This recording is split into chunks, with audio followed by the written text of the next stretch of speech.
We've already compared the ASUS PhonePad with the Google Nexus 7, but the comparisons just won't stop, because this is Pocket Now, I'm Anton Dinod, and you're watching ASUS PhonePad versus Apple iPad mini video comparison. Let's go check it out.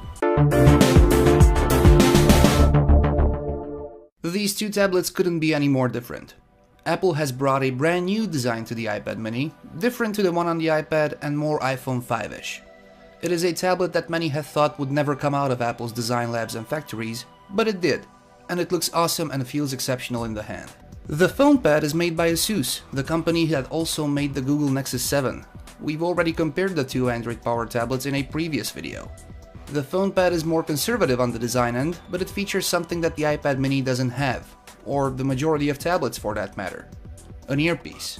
You can lift it up to your head and talk like you would on any regular smartphone. Then there's another fundamental difference: platform, ecosystem size, and app selection. Let's compare these two and take a close look at hardware, performance, and user experience. Let's start off with hardware. The PhonePad packs a 7-inch screen with 800 by 1280 resolution and the PPI rating of 216.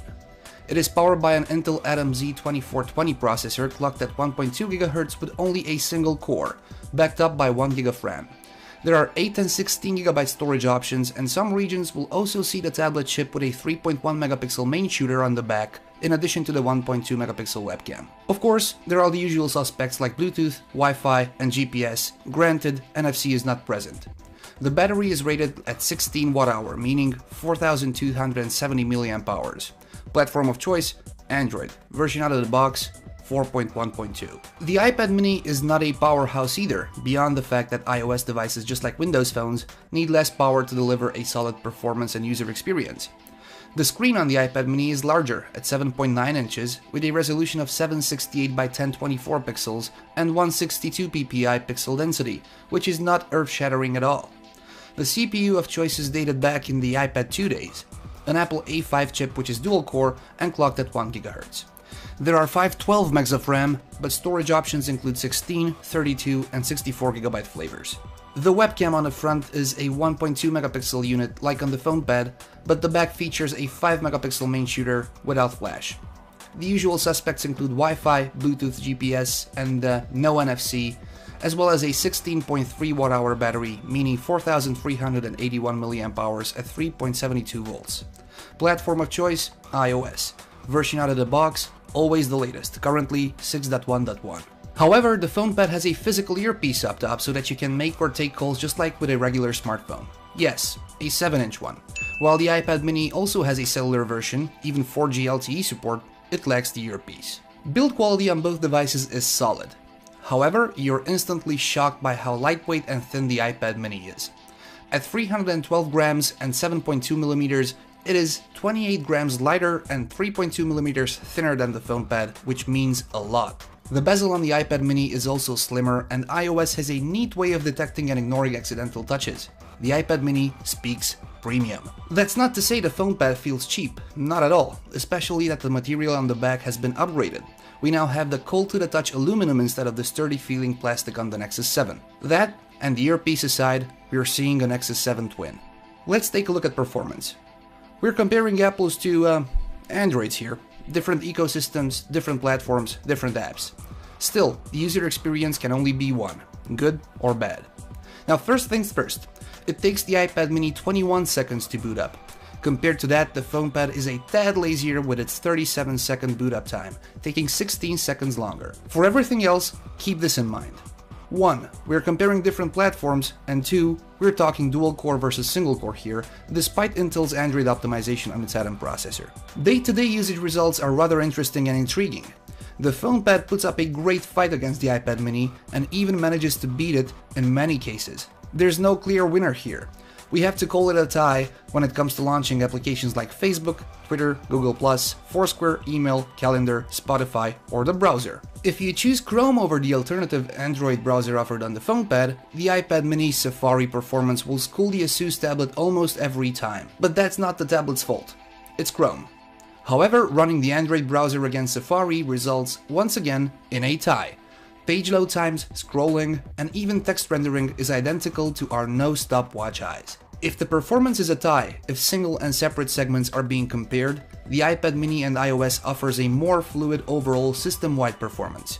Windows appear more fluidly, menus and animations don't stutter, and the entire tablet's performance is perceived as never lagging. The PhonePad does a decent job but occasionally stutters when jumping to the home screen or scrolling lists, like the settings where it occasionally is choppy. Next up, displays. Both screens are IPS LCDs, but the iPad mini is much brighter than the display on the PhonePad.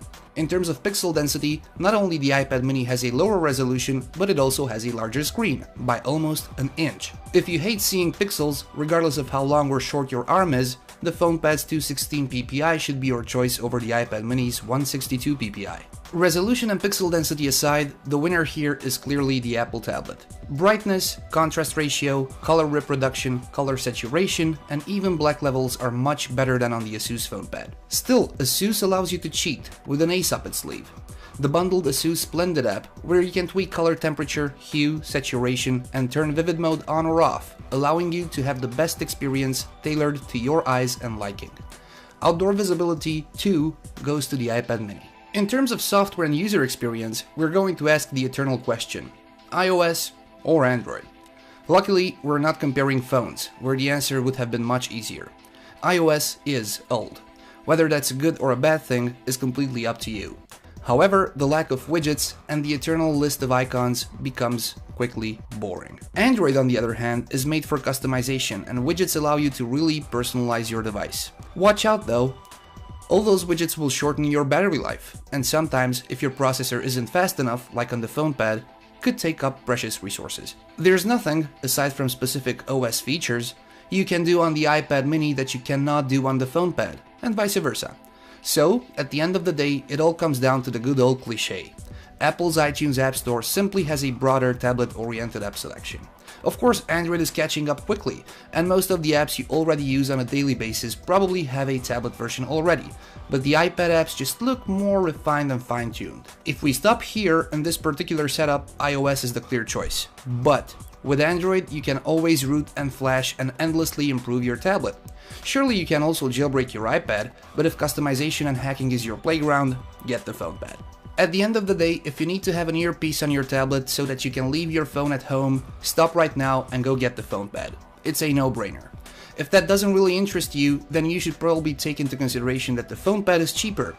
Our particular 16GB model set us back $333 versus the $459 or euros Apple asks for the cellular-enabled iPad mini. If you want to go Wi-Fi only, then there's absolutely no reason for you to buy the PhonePad. The Nexus 7 is right there, and it's cheap. That's gonna do it for today, everybody. Thank you very much for watching. Stay glued to Pocket Now and to our YouTube channel. Our full Asus PhonePad review is coming shortly. Until then, make sure to subscribe to all the usual social media channels, and you can follow me on Facebook and Twitter. If you've liked this video, please give us a thumbs up, and thanks for watching. Take care. Till next time.